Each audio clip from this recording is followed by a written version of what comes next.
Hey guys, what's up? How are you? I hope you're doing well. I hope you're staying safe, healthy, and just doing well in general.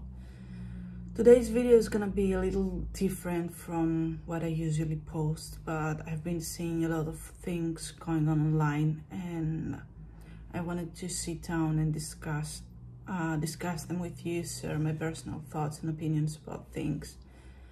And at first I was kind of wondering if I should post it or not, because YouTube might take it down, but I decided to post it because it's these are topics that need to be talked about more and need to be addressed more, and by not talking about them, it's like you stand for them and I'm not, and I don't think anyone should remain silent when they hear things like that, even if it's not happening to them or someone they know. It's still something that's happening in our society, and it's something that needs to be talked about more. I'm sure the past days you've seen on the internet some allegations going around about people getting raped from celebrities or well-known people, and accusations being thrown, and many things coming to light regarding those allegations. Some have been proven to be fake, but some others are true. And I have seen comments like girls coming forward and others asking for proof, but then when a guy comes online and refuses to have done this, like they say they didn't do it, I don't see anyone asking for proof there. It's like someone does a bad thing, the person that suffered the bad thing comes forward, the person accused comes forward as well, and it's like, I didn't do it. Yeah, okay, I believe you. And then towards the victims we ask proof. Like, that's why people don't come forward. It's like you're all so quick to throw the victim under the bus and accuse them of lying, especially when it comes to accusing your favorite celebrity or someone you look up to. But when that certain person speaks up and says, I didn't do it, I'm innocent, they're framing me, blah blah blah, you're all so quick to defend them and be like, I'm sorry this is happening to you. But where is that support when it comes to the victims? Like, they need our support, they need our sympathy, or that love and affection that goes out to the rapist. Then there is the question why victims don't come forward. That is one of the reasons, because people are so quick to put the blame on the victim or accuse them of lying instead of, supporting them. Like, you dress in a certain way, so you're asking for it, or you're a tease, so you're asking for it, or your underwear and your bra is sewing, so you're asking for it. No, just because someone dresses a certain way doesn't mean they're asking to be raped. No means no, even if it's not specifically said. Like, they don't have to say no. They could say, I'm not interested in this, I'm not comfortable with this, I don't like this, I don't want this. They just walk away, and it's simple as that. It's not about people learning how to dress, it's about the other people learning to accept that there is no foreign answer and not doing whatever they want despite the answer. It's really, if you've seen TV shows and TV series, I'm not going to address the media right now, I'm going to address the TV shows and TV series, you will see that sometimes you go to the police, like the victim speaks up, they go to the police and the police does a below average job. Like, they don't even believe them or do the bare minimum to do something about the case, like to find the person or even search for clues. They just, you know, put in the pile of folders they have pending, and just the other person that had their life ruined waits for the policeman to do their fucking job. And then when they do the job, sometimes it goes to the judge. And that's where our justice system is really fucked up, because some judges stand with the accused and not with the victim. Like I will read some answers from the judges. This is from Judge Raymond Dean addressing the jury in the rape trial. As the gentleman on the jury will understand, when a woman says no, she doesn't always mean it. Men can turn their emotions on and off like a tap, like some women can. That's a judge. That person is in charge of our justice system and making decisions about someone that had their life destroyed. No means no. No means no. They don't want it. It's not to provoke them. It's not to tease them. They don't want it. Next one, Judge Gabriel Hutton speaking to a guilty rapist. I hope you'll be able to keep your well-paid job and the couple of weeks you spend in prison. You will be treated by employers as part of your holidays. This is towards the rapist, not the victim, the rapist. Like, victims, after being sexually assaulted or raped, they have a hard time going back to the society because the trauma and everything. And then you have a judge addressing a proven rapist and tells them that they hope they manage to keep their well-paid job, and that they will be treated lightly in prison. It's like they're on holidays. Okay, next one, Judge Hutton again, talking about an 8-year-old girl who had been sexually abused for a year by a convicted child molester.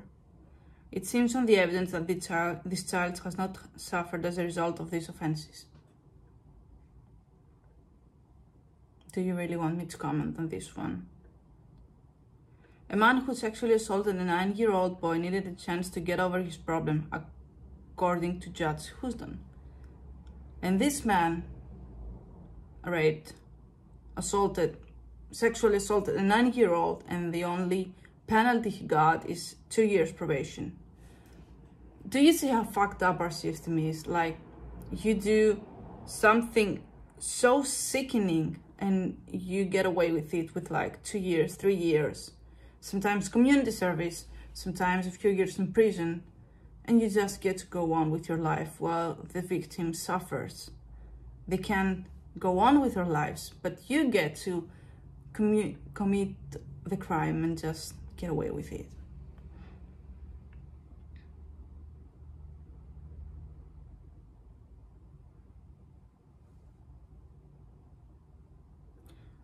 Judge Derek Johnson, 2018. If someone doesn't want to have sexual intercourse, the body shuts down. The body will not permit that to happen unless a lot of damage is inflicted. The victim in this case, although she wasn't necessarily willing, she didn't put up a fight.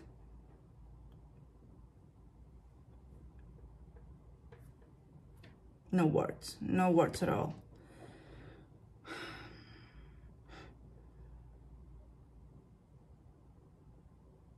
Judge Thomas Lowe praising a 2 times convicted rapist. 2 times, not 1, 2 times.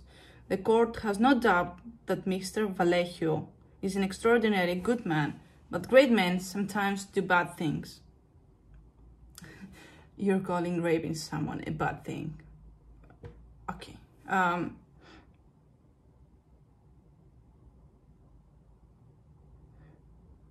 Judge Maria del Carmen Molina Mancilla to a rape victim. Let's focus on the fact that she's a woman. And she said that. Did you close your legs firmly? Did you close off your female organs? This is a woman addressing another woman that has been raped.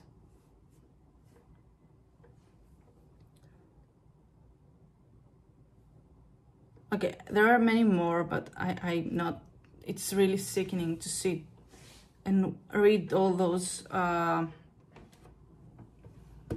decisions and judge words. What you have learned from this is that our justice system is fucked up big time. And also what you have learned in overall is that if you're powerful, if you have money, if you have like fame, whatever you do, you can get away with it. And that's a proven fact. Like Jeffrey Epstein, the Netflix series, that man has like done things to a lot of underage girls, yet convicting him was impossible because he knew everyone. He got the power to make everyone shut up and keep quiet. So that's how our justice system works. Now, I want to end this by sharing some tips on how you can support sexual violence victims. Listen, first of all, where they're sharing, be attentive and comforting. Help them feel that they're not alone.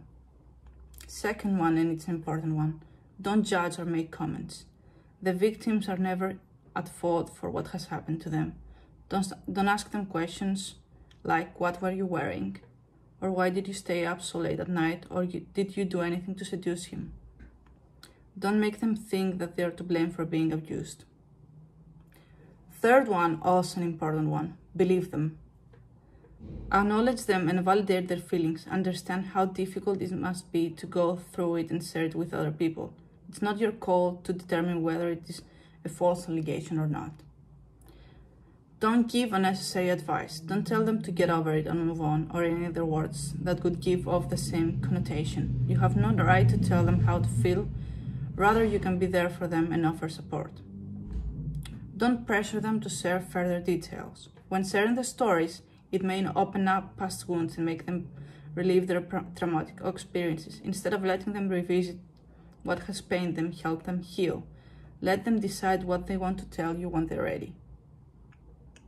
Thank them for trusting you.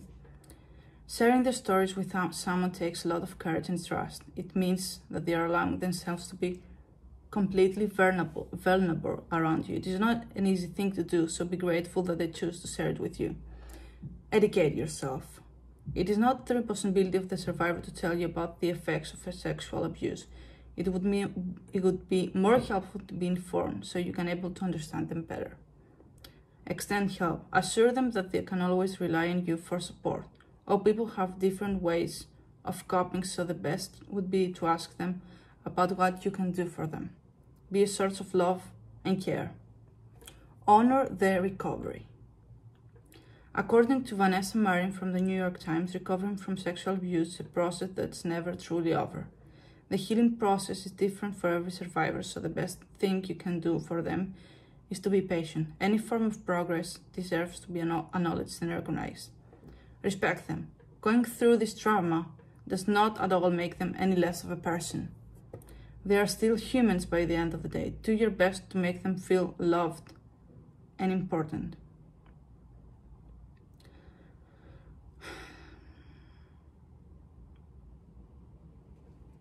I don't know.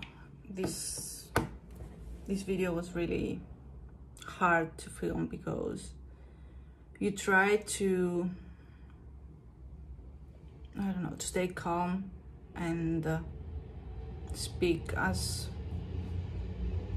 peaceful and well, because you're not the one going through this, but at the same time just imagining someone, even a complete stranger, going through something so awful and sickening, and people around them making it even worse for them by not believing them, and by, I don't know, like the laws that are supposed to protect us are the ones that are making things harder and more awful for us. Like the laws and the judges exist for a reason. They are supposed to make something better. Like, you've already suffered enough. You shouldn't have to sit in court and suffer more. I don't know, I will never be able to understand how our justice system isn't about justice at all. Sometimes it's about money, fame, power, getting a more big allowance, climbing higher on a social scale. It's just, I don't know. But yeah, this is something that I wanted to sit down and talk about, because it has been going on around for a while now. And I know that there are false accusations. There are people that make up stories to get attention, and those people should really be ashamed of themselves, because they take the voice away from the actual victims and make it way harder for them to actually speak up, because they believe that they won't be heard and they won't be considered trustworthy because someone spoke up about something false. And to all the people coming up with fake accusations just to get attention and clout, and I don't know what they get out of this, but shut the fuck up. Like, find some other way to get the attention you want. Don't take the voice of the people that have suffered and need to speak up and address this. And I don't know. We have the judges, we have the police, but we also have those people that use something so important and so deep to get attention by lying. You are to blame as well for everything that's going on. Remember that you're accountable for this as well. Anyways, this was it for today's video. I will leave resources below for where you can reach out, where you can read more. And yeah, to everyone that has went through something so awful and horrible, my heart goes out to you. I'm proud of you for still being here today, and I'm very sorry that this happened to you. You're not to blame. They are. Bye, guys.